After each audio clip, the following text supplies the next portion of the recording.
Welcome to this video, guys. Today I'm going to show you how to make a multi-boot Ventoy USB with persistence, which basically means you're going to have a live USB with multiple images you can boot to.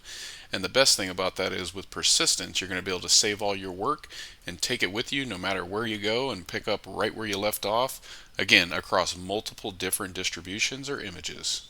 Let's jump right in. First thing you'll need to do if you don't have Ventoy already is download it. The URL for the download will be in the description. Go ahead and click on that zip file. That'll take you over to SourceForge. Download that, open it up, and we'll extract the contents.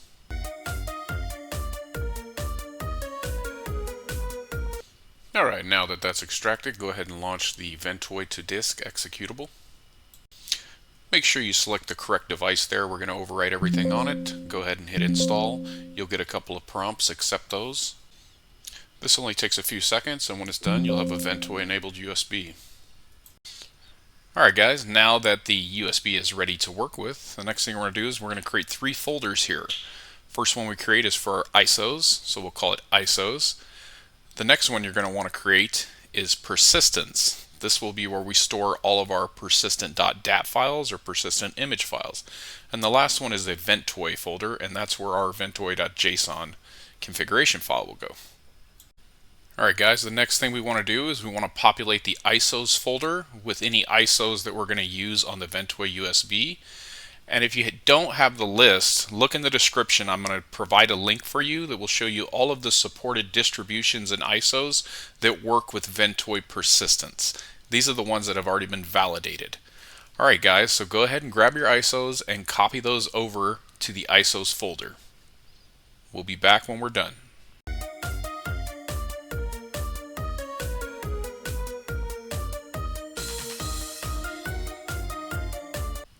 Alright guys, our copies have completed. We have 3 ISOs within the ISOs folder, and we're ready to move on to the next step. Head on over to the folder where you extracted Ventoy.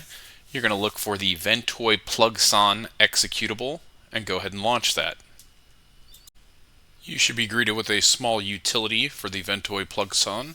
Make sure you have the correct drive letter selected there of the USB that we're working with, and then go ahead and click Start. Once you do this, that should open a tab in your browser, and this is where we'll actually interact with the Ventoy Plugson utility. In the left pane, we see a lot of different options. These are essentially graphical user interfaces for configuring the JSON file for the Ventoy configuration. Today, we're only going to focus on the Ventoy persistence. Go ahead and click on the Ventoy persistence plugin on the left pane, and then click Add. You'll be greeted by a dialog box where it's asking you for 2 things. The first one is going to be the ISO, and the second one is going to be the Ventoy DAT file, which is the persistence image. Since we don't have that yet, we'll have to come back to this in just a second. Check the description. I've provided a link in there to download all of the available Ventoy DAT files, which are the persistent image files. Let's go ahead and do that. Once they're downloaded, we'll extract all of those files, and then we'll get them copied over to the persistence folder on our Ventoy USB. We'll be right back. Quick note here guys, this will download quite a few files. I'm going to trim this down. There are essentially only 4 different files for the persistence.dat. That's the Ventoy cow, Casper RW, MX persist, and the last one is the persistence. I'm just going to keep the largest flavor of each of these, which is the 4 GB, and then I'm only going to keep the single file system style, which will be ext4. Okay, now that I have the only 4 that I want, I'm going to go ahead and get the contents extracted, and then once they're extracted, we'll copy those 4 DAT files over to the persistence folder on the Ventoy USB. Be right back.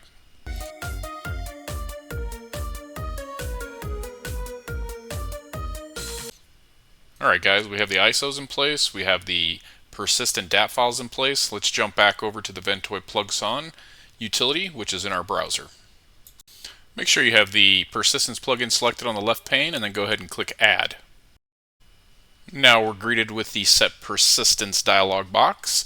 So the top field, we're going to put the entire path, including the file and extension for the ISO. And then the bottom field there, we're going to put the same, but for the DAT file. So make sure you put that entire file path, including the file name and file extension. You'll want to reference the URL in the description to ensure that you're using the correct DAT file for the ISO that you've selected. So that URL will have them spelled out. Like for example, if you're using Kali, you need to use this DAT file. Again, that link is in the description, guys. I'll show you the first one and then we'll just kind of fast forward through the other two and we'll be right back. Alright guys, so same process as we did for the ISO file. We're just going to copy the entire file path and the file name including the extension for the DAT file that goes with that corresponding ISO file. Once you have that in place, guys, go ahead and hit OK, and then we'll just rinse and repeat for the other two.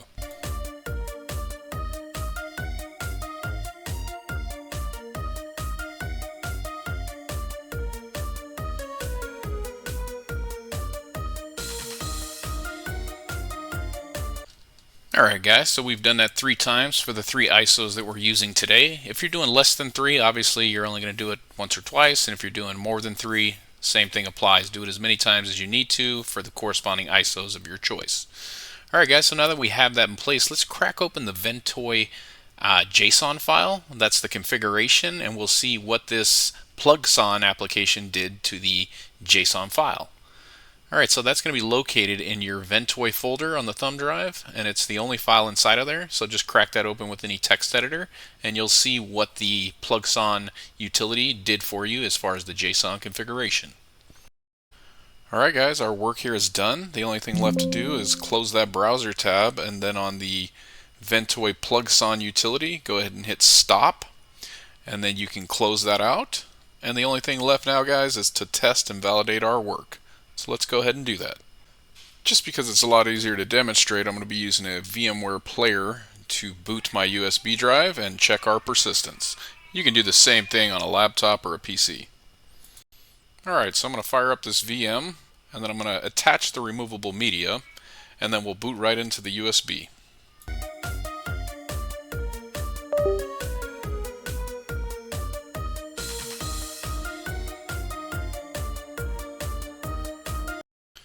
Alright guys, we are greeted with our Ventoy splash screen there. This is our USB loader now. Let's go ahead and test out Kali first, so we'll boot into Kali. Once that loads up, in Kali you do have to select the with persistence option, so we'll go ahead and do that.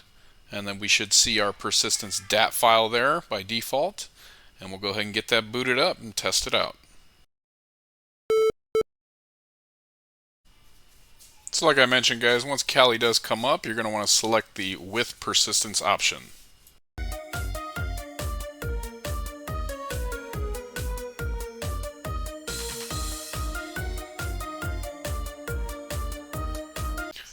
Alright guys, now that Kali Linux is loaded up, to test persistence, we're going to create a new document.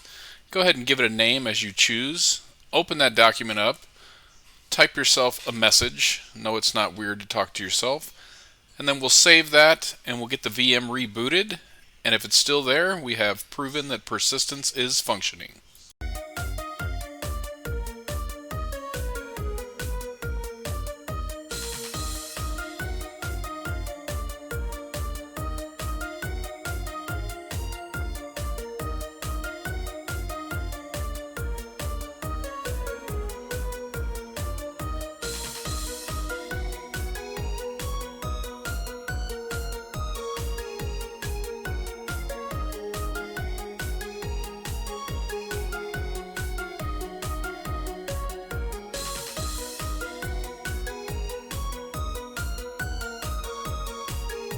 Alright guys, now that Kali Linux has rebooted, let's go ahead and check if our file is still there and verify that the contents are still intact.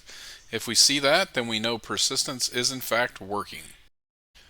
For the sake of not making this video 20 minutes long, I'm just going to demonstrate one more. We'll do Linux Mint to prove that more than one operating system, essentially all the operating systems on here, persistence is functioning. The process would be the same for MX as well. Let's go ahead and check it out. So we reboot, and again we will boot from the USB drive, and this time when presented with the options we'll select Linux Mint. Once we do that, we'll automatically see the options to boot with or without persistence, we will select persistence, which includes the configured DAT file. So let's go ahead and do that.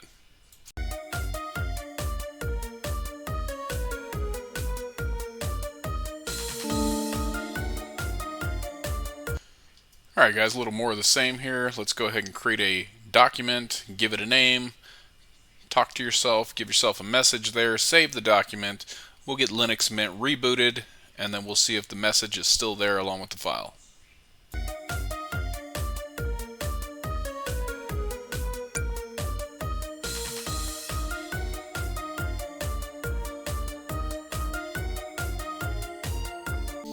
Alright guys, Linux Mint has rebooted. As you can see, the document we created is still on the desktop, so persistence is in fact working.